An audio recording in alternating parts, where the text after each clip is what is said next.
খ্রিস্টীতে প্রিয় সুধী, সকলকে খ্রিস্টীয় শুভেচ্ছা জানাই। আশা করি আপনারা সকলে ভালো আছেন। ঈশ্বরের বাক্য আমাদেরকে সঞ্জীবিত করে। তাই আজ পবিত্র বাইবেল থেকে মার্ক ৪ অধ্যায় ২১ থেকে ৩৪ পদ অনুসারে সংক্ষেপে ৪টি গুরুত্বপূর্ণ বিষয় আমি আলোকপাত করতে চাই। আশা করি এই বাক্যের মধ্য দিয়ে ঈশ্বর আমাদের সকলকে আশীর্বাদ করবেন। চলুন এই ৪টি যে বিষয় রয়েছে সেটি শুনি। প্রথমে যে বিষয়টি সেটি হচ্ছে আলো প্রকাশ পাবেই। এটি ২১ অধ্যায় ২৩ পদে উল্লেখ আছে। এখানে যিশু বলেছেন, প্রদীপ জ্বালিয়ে কেউ খাটের নিচে রাখে না, বরং প্রদীপাধারের উপরেই সেটি রাখা হয়। ঈশ্বরের বাক্য হচ্ছে আলো। খ্রিস্ট বিশ্বাসী হিসাবে আমাদের বিশ্বাস, সাক্ষ্য ও সততা এই বিষয়গুলিই আলোর মতন। তাই এগুলো লুকিয়ে রাখার জন্য নয়, বিশ্বস্তভাবে ব্যবহার করলে ঈশ্বর নিজেই তার বৃদ্ধি ঘটান। বাস্তব যদি একটি উদাহরণ আমি দিই, অফিসে বা পরিবারে আপনি যদি সৎভাবে কাজ করেন, ভালোবাসা দেখান, ক্ষমা করেন ও বিশ্বস্ত থাকেন, এই সবই আলো। আপনাকে পরিচিত করার জন্য ভাইরাল হওয়া দরকার নেই।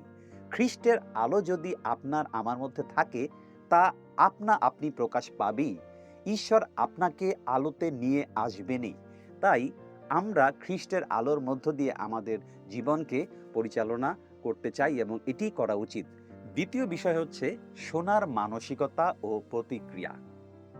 ২৪ থেকে ২৫ পদে লেখা আছে, আর তিনি তাহাদিওকে কহিলেন, তোমরা দেখিও কি শুনো। তোমরা যে পরিমাণে পরিমাপ করো, সেই পরিমাণে তোমাদের জন্য পরিমাপ করা যাইবে। যে যতটা গুরুত্ব দিয়ে শোনে ও পালন করে, সে ততটাই পায়।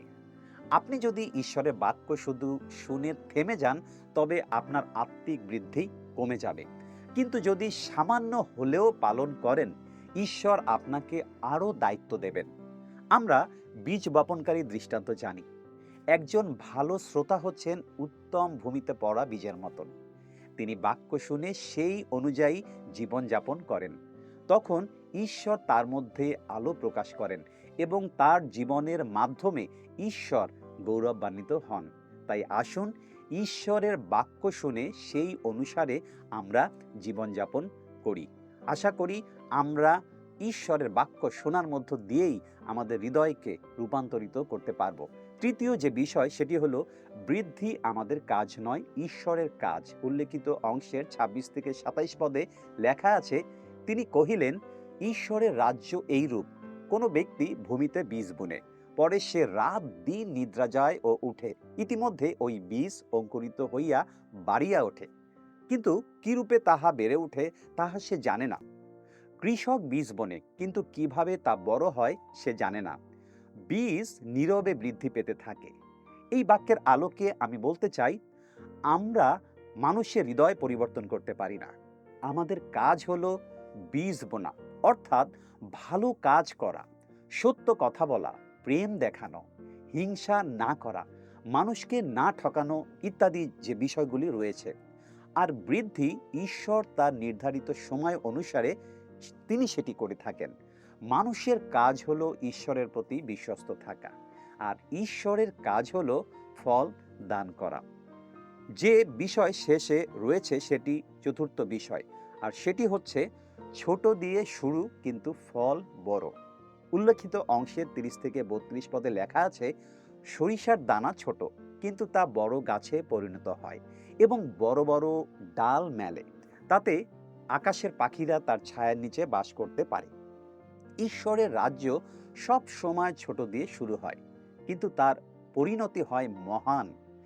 আজ আপনার ছোট প্রার্থনা, ছোট সেবা ও ছোট সাক্ষ্য বা ছোট কাজ আগামী দিনে বড় আশীর্বাদ বয়ে নিয়ে আসতে পারে। যিশু তার পরিচর্যা কাজ মাত্র ১২ জন শিষ্য নিয়ে শুরু করেছিলেন, কিন্তু সেই পরিচর্যা আজ পুরো পৃথিবীকে আন্দোলিত করেছে। তাই আসুন এই ৪টি অংশের মধ্য দিয়ে শেষে ৪টি প্রশ্ন আমরা আমাদের জন্য চিন্তা করি।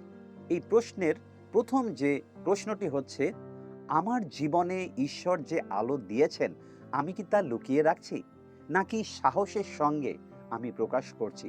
হতে পারে পরিবার, কর্মক্ষেত্রে ও সমাজে। দ্বিতীয় যে প্রশ্ন, আমি ঈশ্বরের বাক্য কিভাবে শুনি, মনোযোগ দিয়ে ও ও পালন করার মানসিকতায়, নাকি শুধু শোনা পর্যন্তই সীমাবদ্ধ? তৃতীয় যে প্রশ্ন, ফল না দেখলে আমি কি হতাশ হয়ে পড়ি, নাকি বিশ্বাস করি যে বৃদ্ধি ঈশ্বরের হাতে আছে এবং সময় মতো তিনি দেবেন? শেষে যে প্রশ্ন, আমি কি ছোট শুরু ও সামান্য সেবাকে অবহেলা করছি, নাকি বিশ্বাসের সঙ্গে এগিয়ে যাচ্ছি? পিতা ঈশ্বর সকলকে আশীর্বাদ দান করুন। ধন্যবাদ।